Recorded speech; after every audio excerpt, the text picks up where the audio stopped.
Fault पर होती है। आपने जाके काम करना है, फॉल्ट ही आपको क्लियर नहीं होंगे तो फिर आप कैसे काम करेंगे। 99% फॉल्ट इलेक्ट्रिकल होती है। इसके अंदर एक एलिमेंट लगा होता है, एक मजहमत वाली तार लगी होती है, एक धाती पतरी लगी होती है। इस धाती पतरी को हम कहते हैं bimetal strip. Metal strip धार की बनी हुई पतरी, बाई मेटल स्ट्रिप धार की बनी हुई पतरी लगी हुई है। और हमारे पास एक एलिमेंट लगा हुआ है जिसे हम कहते हैं रेजिस्टेंस वायर, या आप इसे एलिमेंट भी कह सकते हैं।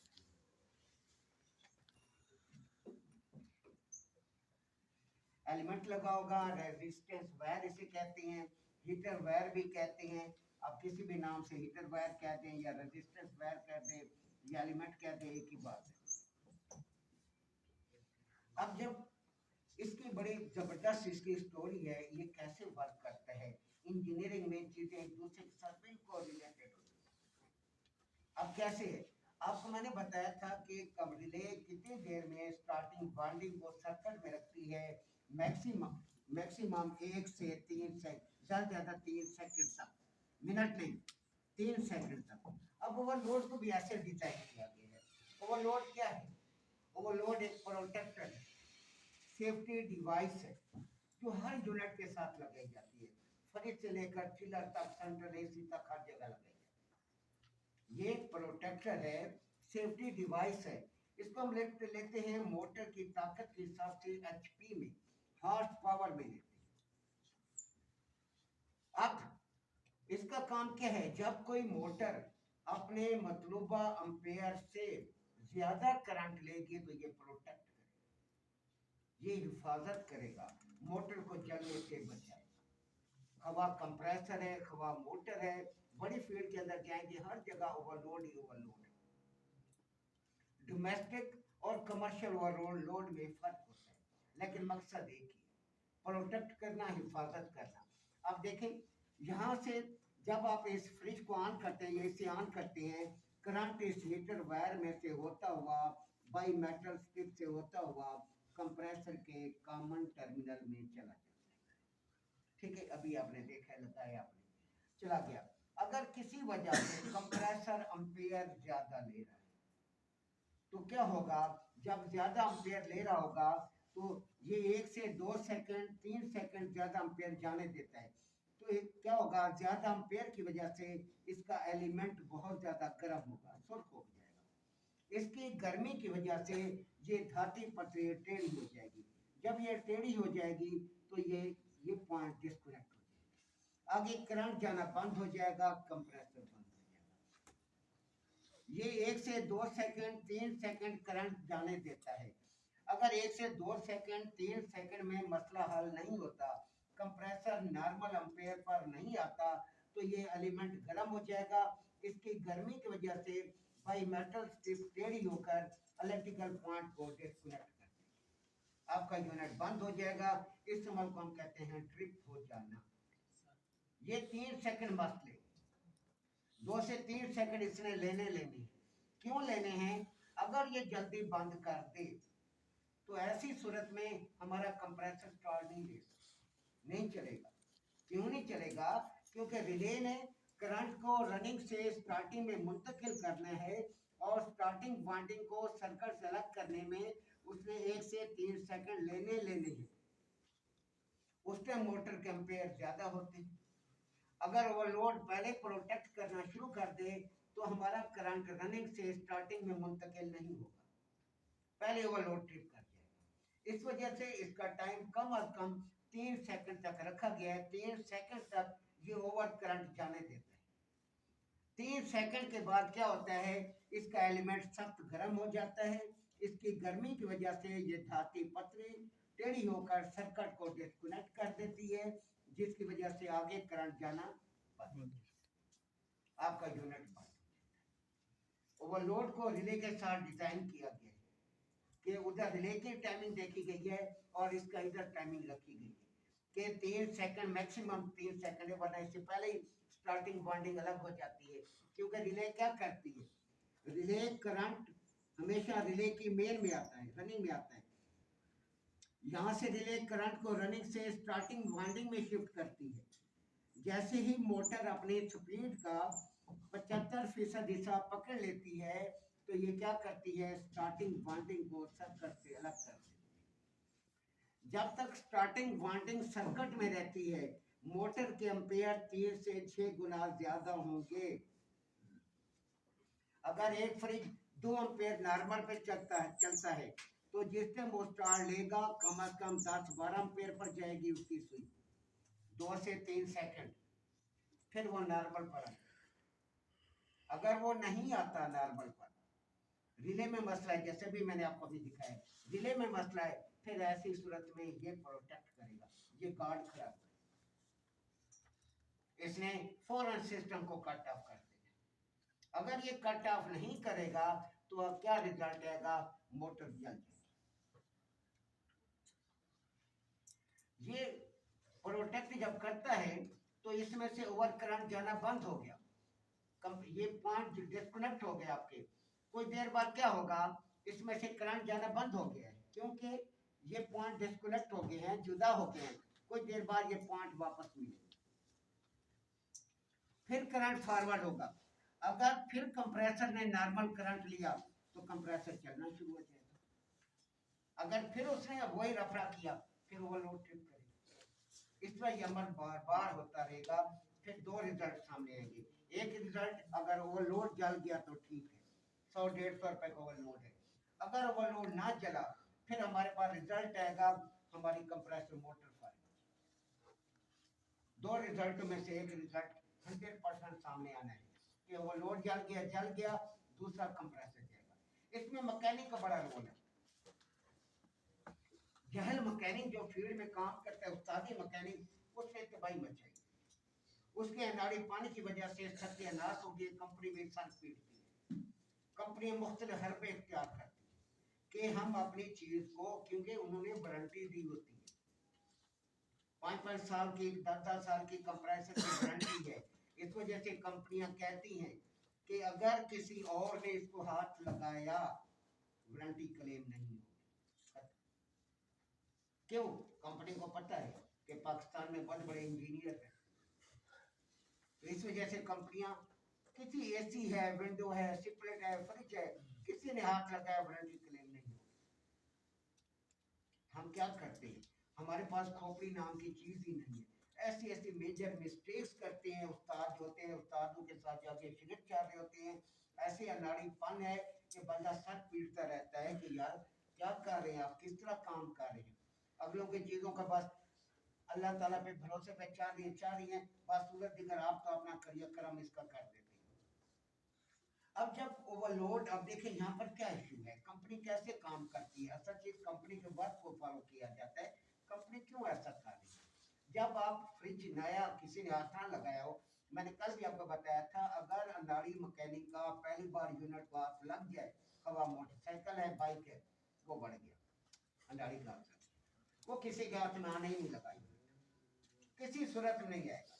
क्यों? अंदर से स्प्रिंग, क्योंकि किसी के बजाय में नहीं होते, इतनी चीजें लगी हुई हैं, एक आधा स्प्रिंग नहीं है, 2-3 वाशलें नहीं है, नहीं पता चलेगा। उसे उसी तरीके से वही वाशलें उठानी है, वही लगा देनी, जो पहले जैसे खत्म किया काम वो अपनी जगह पे नहीं है, पता नहीं हर एक के पास ले जाता रहेगा, आखिरकार क्या है, तंग आके कबाड़ के हिसाब से बेच देगा, चीज याद नहीं है। अब यही वजह इस फ्रिज के अंदर कि अनाड़ी का हाथ लग गया, काम हो। कंपनियों के पास आप देखें, कंपनी, आप किसी फ्रिज यूनिट को देखें, अगर किसी मैकेनिक का हाथ नहीं लगा होगा, ओवरलोड कंपनियां क्या करती हैं, फ्रिज की बॉडी के साथ लगाती हैं, साथ स्प्रिंग लगाती हैं कि ये अपनी जगह से ना हिले, ये ओवरलोड बिल्कुल बॉडी के साथ टच हो। क्यों हो, किस वजह से टच हो, फिर इसकी वजह क्या है, कंपनी क्यों ऐसा कर रही है, इस वजह से ऐसा कर रही है कि ओवरलोड ज्यादा से ज्यादा देर ट्रिप रहे, जल्दी ऑन ना हो। भाई मेटल स्ट्रिप को जब हीटर वायर की हीट नहीं मिलती तो कुछ देर बाद ठंडी होकर दोबारा पॉइंट को मेक कर देते हैं, ये समझने वाला नहीं है। क्योंकि यही चीजें होती हैं जो इंजीनियर और आम मैकेनिक में आपको फर्क डालती है। उसे किसी पूछे इसके बारे में नहीं बता सकेगा आपको क्यों ऐसा करते हैं, क्या वजह है। कभी उसके पकड़ ले आपको मुकाबला नहीं कर सकते। अब यहाँ पर क्या होता है कि कंप्रेसर की बॉडी गर्म है, उसकी हीट मिलती रहती है बाई मेटल स्ट्रिप को, जिसकी वजह से वो जल्दी ऑन नहीं है। कंपनी इस वजह से इसे बॉडी के साथ लगाती है।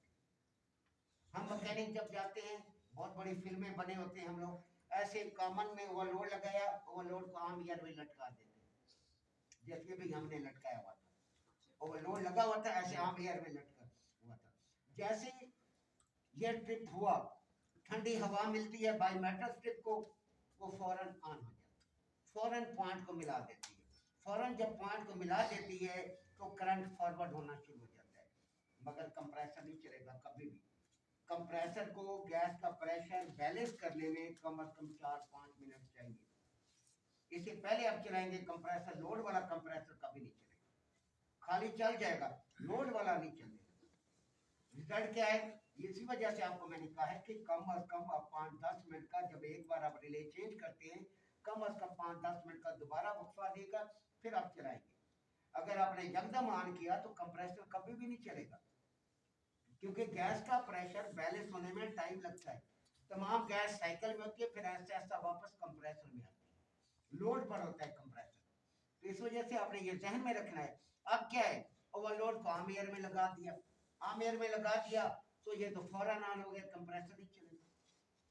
क्या करेगा, वो ट्रिप मारेगा ओवरलोड, फिर ये बार बार होता रहेगा। रिजल्ट क्या आएगा, कंप्रेसर का काम। फिर कंपनी ने क्या किया, कंपनी ने नीचे से ओवरलोड को बंद करना शुरू कर दिया। अभी ये मैंने दिया नीचे से बंद था, बाई मेटल स्ट्रिप नजर नहीं आ रही थी, नीचे से कंपनी ने बंद कर दिया, ताकि ये इंजीनियर अगर आम एयर में लगा दे तो अंदर की हीट अंदर रहे, ताकि जल्दी ऑन ना हो। फिर हेयर कंपनी जो चाइना की कंपनी है, वो हमसे ज्यादा फराडी है, उनका जहन हमसे ज्यादा तेज है। उन्होंने क्या किया, यूनिवर्सल ओवरलोड लगाना शुरू। वो तो लगाओ इसे एयर में, कैसे लगाओ, इसे लगा नहीं सकता। फिर उन्होंने पीछे से हुक बना दिए ताकि रिले की पुश रहे, रिले पुश रहेगी तो ये जल्दी ऑन ही नहीं होगा, टाइम लेगा ऑन। तो कंपनियां ऐसे काम करती हैं हम लोगों की वजह से। फिर जर्मनी की कंपनी है डेनफॉस, उन्होंने ओवरलोड ऊपर लगा ही नहीं, वो इंटरनल ओवरलोड लगा रही है। वो कहते करो, ये इंटरनल ओवरलोड लगा रही है डेनफॉस की कंपनी। क्यों लगा रही है, अब ये इंटरनल ओवरलोड एक बार ट्रिप कर जाए, ये आधा घंटा ऑन ही नहीं होता।